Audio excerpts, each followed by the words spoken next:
నమస్తే. Welcome to our channel. నేను మీ అనిల్. ఆంధ్రప్రదేశ్‌లో వైసీపీ గవర్నమెంటు ఏదైతే వాలంటరీ వ్యవస్థను తీసుకొనొచ్చిన నేపథ్యం మనందరికీ తెలిసిందే. వాలంటరీ వ్యవస్థలో మళ్ళా తర్వాత కూటమి గవర్నమెంట్ వచ్చిన తర్వాత కూడా వాలంటరీ వ్యవస్థని అదే విధంగా రన్ చేస్తాము. వాలంటరీ వ్యవస్థలో వేతనం ఏదైతే ఉందో 5,000 వేతనాన్ని మేము 10,000కి పెంపు చేస్తామని కూడా కూటమి ఎన్నికల్లో హామీ ఇచ్చింది. ఇప్పటికీ కూటమి గవర్నమెంట్ వచ్చినప్పటి కాంచెలి వాలంటరీ వ్యవస్థ వాళ్ళకి నిరసన వ్యక్తం చేస్తూ ఉన్నారు. మమ్మల్ని రెగ్యులరేషన్ చేయాలని, మీరేదైతే ఎన్నికల్లో హామీ ఇచ్చారో ఆ హామీలు నిలబెట్టుకోవాలని వాలంటరీ వ్యవస్థ వాళ్ళైతే స్ట్రగుల్ చేస్తూ ఉన్నారు, ఫైట్ చేస్తూనే ఉన్నారు. కానీ ఇప్పుడు వాలంటరీ వ్యవస్థకు సంబంధించి వాళ్ళకి 10,000 వేతనం పెంచకపోగా వాలంటరీ వ్యవస్థ అనేది మన ఆంధ్రప్రదేశ్ సంబంధించిన వ్యవస్థలో ఇప్పుడు లేదు. ఎందుకంటే గత ప్రభుత్వం ఆగస్టులోనే రెన్యువల్ చేయాలి, వాళ్ళని ఎవరు కూడా రెన్యువల్ చేయకపోవడం వల్ల ఇప్పుడు ప్రభుత్వంలో లేదు. దాని గురించి మేము ఎలా వేతనాలు పెంచిస్తామన్నట్టు కూడా చెప్తున్న దాఖలాలు కనబడతా ఉన్నాయి. ఇప్పుడు మళ్ళీ ఒక షాక్ అని కూడా చెప్పుకోవచ్చు. వాలంటరీ వ్యవస్థలో ఉన్న వాళ్ళకు కూడా కొంత వరకు ఇబ్బంది కలిగే వార్తను కూడా చెప్పుకోవచ్చు. ఏదంటే గ్రామ వార్డు సచివాలయ శాఖకు సంబంధించిన మొబైల్ యాప్లో వీళ్ళు అటెండెన్స్ వేసుకుంటూ ఉంటారు. డైలీ అటెండెన్స్ వేసుకుంటున్న నేపథ్యంలో 5 నెలల కాంచెలు కూడా వాళ్ళు ఏదైతే వేతనాలు పెంచాలనుకుంటా వాళ్ళు గత 5 నెలల నుండి వాళ్ళు ఫైట్ చేస్తూ ఉన్నారు. వైసీపీ గవర్నమెంట్ ఉన్నప్పుడు కూడా ఏదైతే వాలంటరీ వ్యవస్థ మీద ఒక ఆరోపణలు, రూమర్స్ క్రియేట్ అయినాయి. ఏవైతే పబ్లిక్ సంబంధించిన ప్రైవేట్ డేటా ఏదైతే ఉందో దాన్ని వేరే వాళ్ళకి దాన్ని ప్రైవేట్ కరంగా యూజ్ చేస్తూ ఉన్నారు. దానివల్ల ఎవరికైతే వాళ్ళ పర్సనల్ డేటా లీక్ అవుతూ ఉంది, వాళ్ళకి సంబంధించిన మొబైల్ కాంటాక్ట్స్ కానీ వాళ్ళకి సంబంధించిన ఏవైతే డీటెయిల్స్ ఉన్నాయో అవన్నీ కొంతమందికి పంపిస్తూ ఉన్నారు. దానివల్ల వాళ్ళు కొంత ఏవైతే నష్టపోతూ ఉన్నారనే నేపథ్యం కూడా చూస్తాము.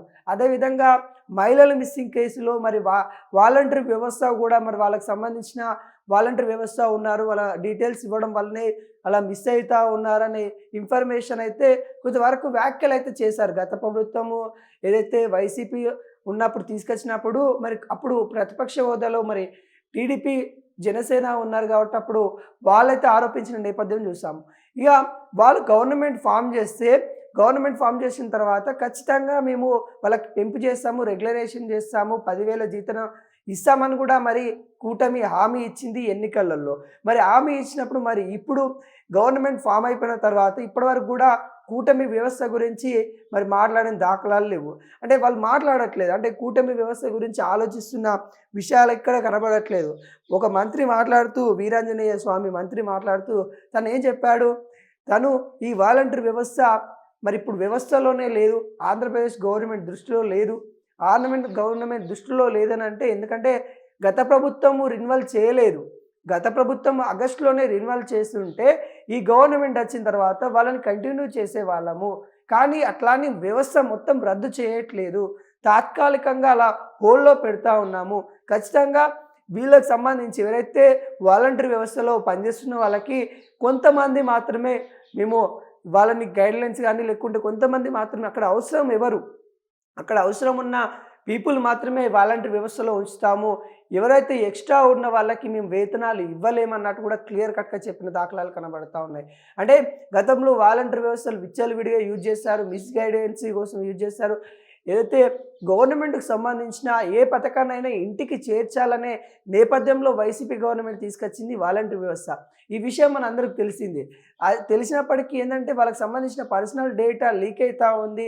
వాళ్ళకి సంబంధించిన ఏదైతే వాళ్ళ పర్సనల్గా ఉంచుకోవాలనుకున్న డేటా మొత్తం లీక్ అవుతూ ఉన్న నేపథ్యం గతంలో ఆరోపించారు ప్రతిపక్ష నాయకులు, అంటే ఇప్పుడున్న అధికార పార్టీ వాళ్ళు.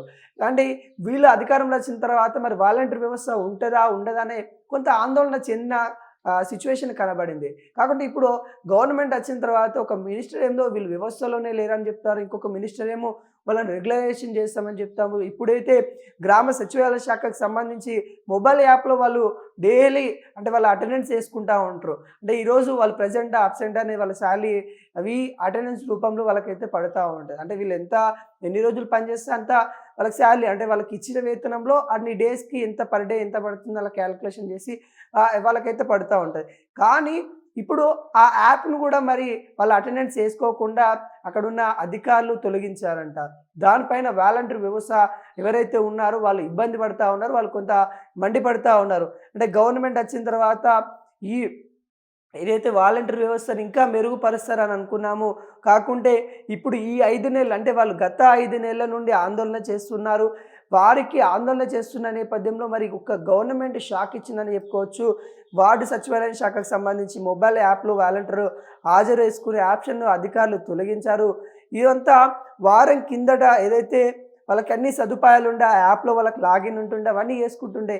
కానీ వారం కిందట ఎవరైతే మంత్రి మరి వీరాంజనేయ స్వామి వాలంటీర్ వ్యవస్థ గురించి ప్రకటించారో లేరని అంటే వ్యవస్థలోనే లేరని ప్రకటించిన తర్వాత ఈ ఆప్షన్లు తీసేసినట్టు కూడా ఆ సంస్థ ప్రతినిధులు అయితే చెప్తా ఉన్నారు. అంటే మొత్తానికి మంత్రి వాళ్ళు ఆ విధంగా చెప్పారు కాబట్టి వీళ్ళు చెప్తున్న నేపథ్యం అయితే కనబడతా ఉంది. ఏది ఏమైనా కానీ ఇప్పటికైనా కూటమి గవర్నమెంట్ వాలంటీర్ వ్యవస్థ మీద ఒక క్లారిటీ ఇవ్వాలన్నట్టు కూడా అక్కడున్న వాలంటీర్లో పనిచేస్తున్న వాళ్ళైతే అడుగుతా ఉన్నారు. నిజంగా అంటే వాళ్ళు మా బతుకులు ఆగం చేయకండి. ఏదన్నా ఒక ఆప్షన్ ఇవ్వండి. ఎందుకంటే ఇక్కడ ఉంటుందా? ఉండదా? జాబు వాళ్ళు చేసేది చాలా తక్కువ జీతానికి. ఆ జీతానికైతే ఇప్పుడున్న జనరేషన్ ఎవరు వర్క్ చేయరు. కాకుంటే సేవాభావం ఉన్న వాళ్ళు కొంతమంది, లేకుంటే గ్రామంలో చిన్న చిన్న పనులు చేసుకుంటూ అంటే సెకండ్ ఆప్షన్‌గా పెట్టుకున్న వాళ్ళు కొంతమంది ఉండరు. పొలం చేసుకుంటూ అంటే ఉన్నత చదువులు చదువుకొని పొలం చేసుకుంటా వాళ్ళు గూడా కొంతమంది వాలంటీర్ వ్యవస్థలో పనిచేస్తా ఉన్నారు.